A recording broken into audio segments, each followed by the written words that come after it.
Hell, how's the light look? I don't know. I can't figure this lighting thing out. It's very frustrating.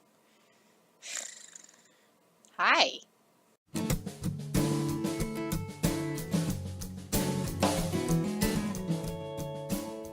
Welcome to Season 3, Star Wars Rebels Christian Symbolism. I'm really excited. There's a lot to cover, so I'm just going to get started. Let's do this. So, tell me, how do I restore my sight? You must be empty. There is only the Force.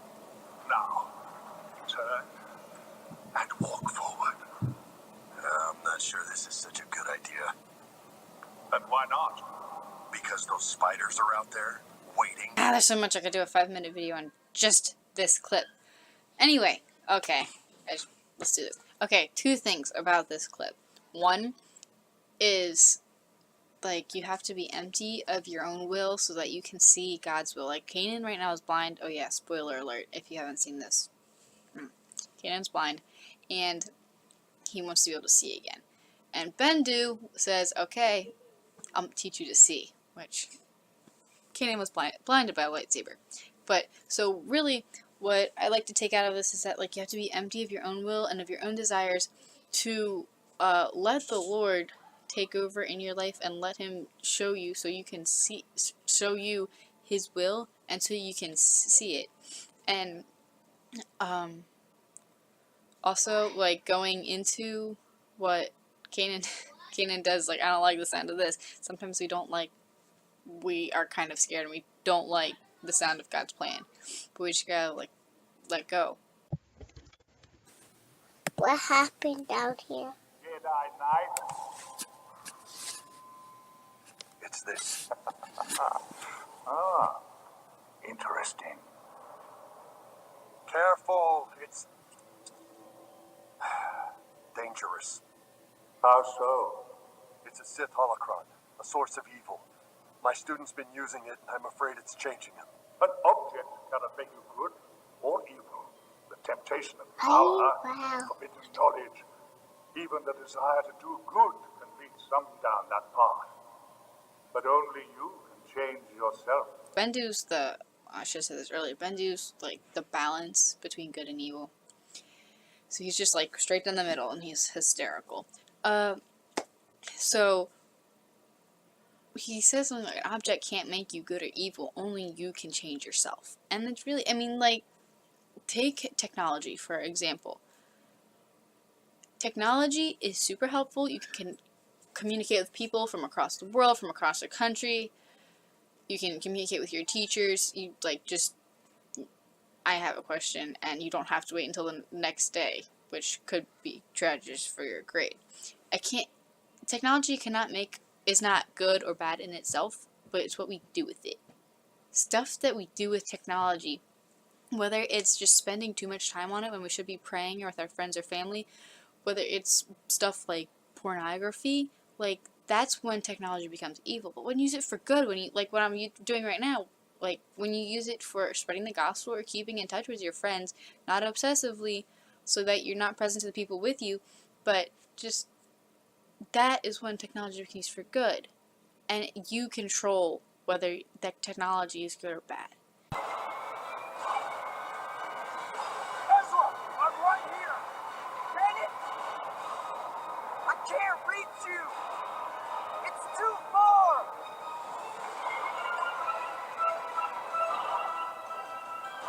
It's okay. I've got you. Go ahead. Let go.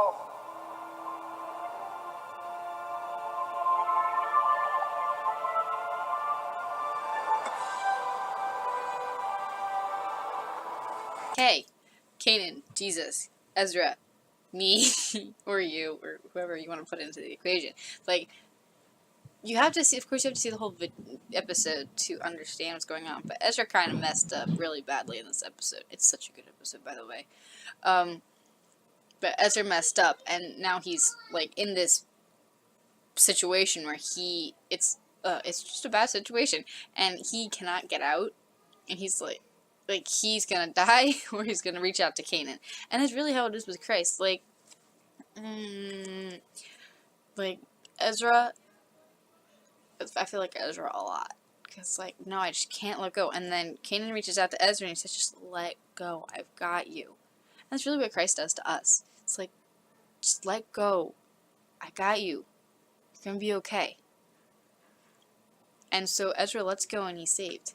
And, that's really what it is. Just, let go of your sin. Stop wallowing in it. Why do you even bother? Stop being so hard on yourself. And I'm, talking to myself while I say this.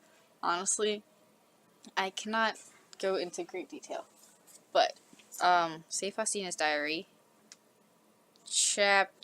not chapter. Oops, hold on. Where is it? I cannot find it. Here it is, found it. Starting paragraph 1486. Look it up. It's really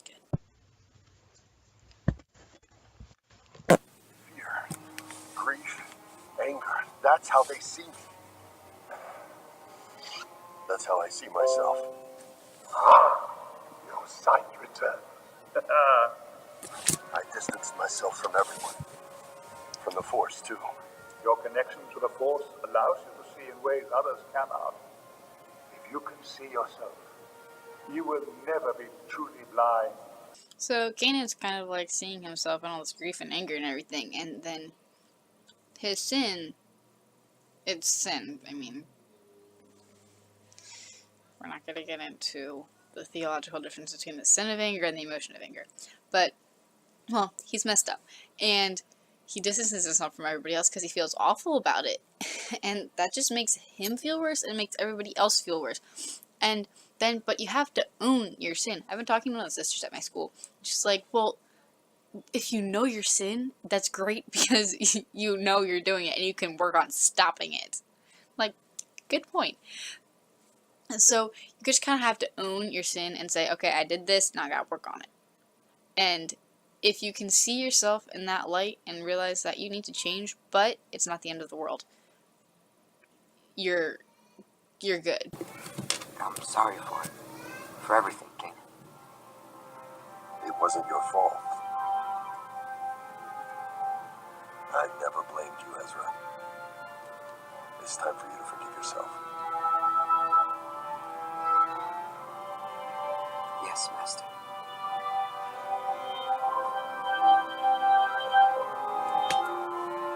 This is one of my favorite clips. I could watch it all over and over and over again because it's literally like me when I go to confession, or you when you go to confession, because you realize you messed up really badly, just like Ezra does.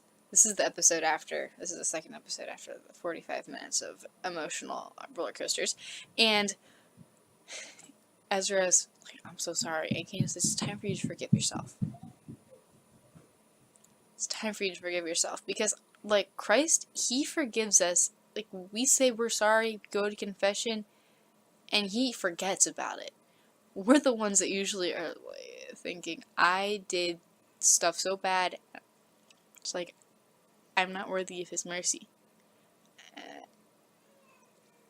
And no, you gotta forgive yourself. And honestly, that last clip where they're just hugging it's the Lord's embrace of mercy. The Lord just embraces you in his mercy. Oh gosh, I could go on and on and on, but I gotta go to the next clip. Ezra, you need to calm down. How can I be calm, huh? Sabine's stuck over there and there's nothing I can do. That's right. There's nothing you can do.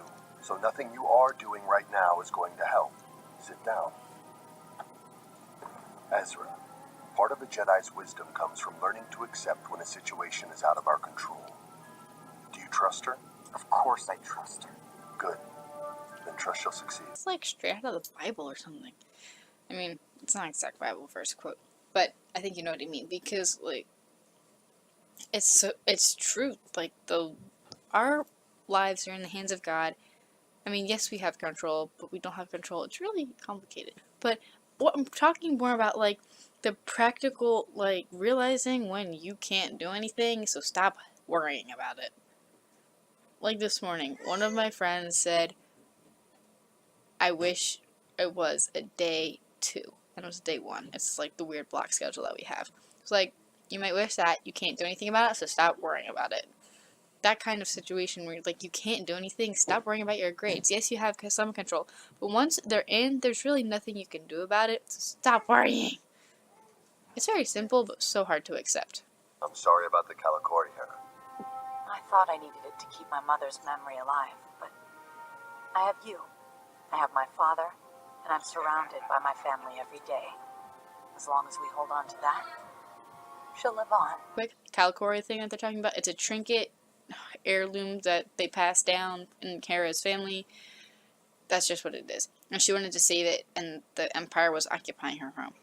You have to watch the rest of the episode to find out what happens. Like I said, spoilers, because you find out that she doesn't get it already.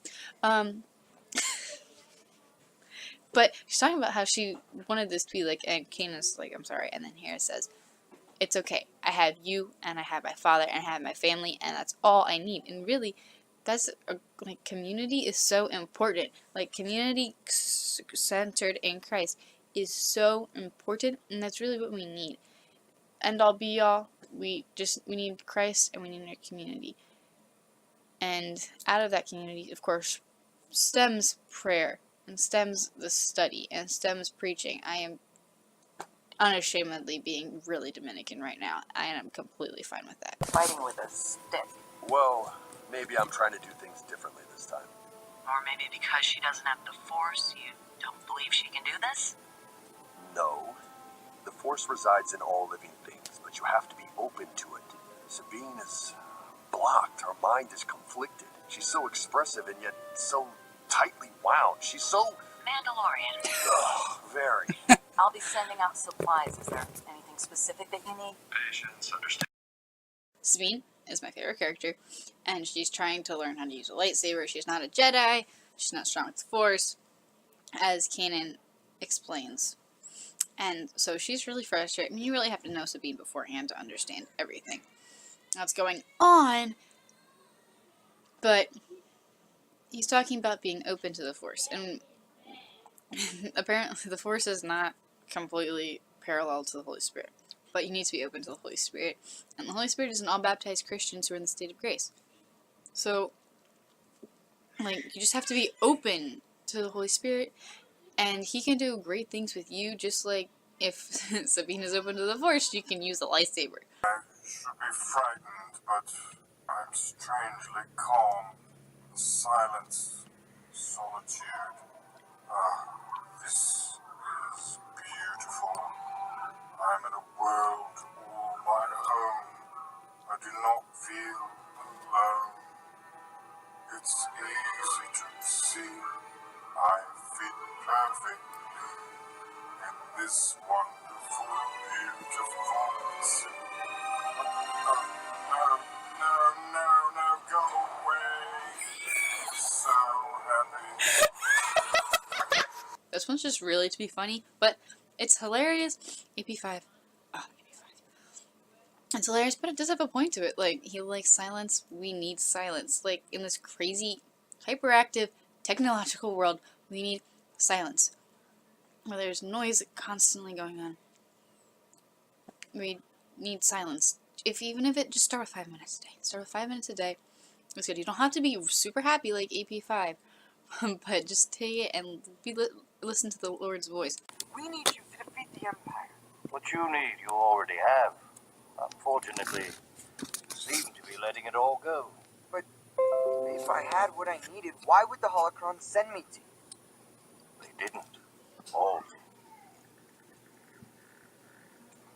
Maul used your desire to do good to deceive you, and in doing so he has altered the course of many things. He knows your fears, your heart, and he manipulated the truth, which has led you here, where you should never have been. Maul equals the devil. Right now, what Obi-Wan just said is pretty much a description of what the devil does. The devil takes the truth and manipulates it and twists it and then presents it to us. We're afraid of it, and then we do stuff because as a reaction to that, and then everything gets messed up, which is literally what just happened to Ezra. So when you know it's a lie, just get it out of your head, because it's not good, it's from the devil, and just like say, Lord, speak your truth to me. Speak your truth to me and tell me what to do that's right.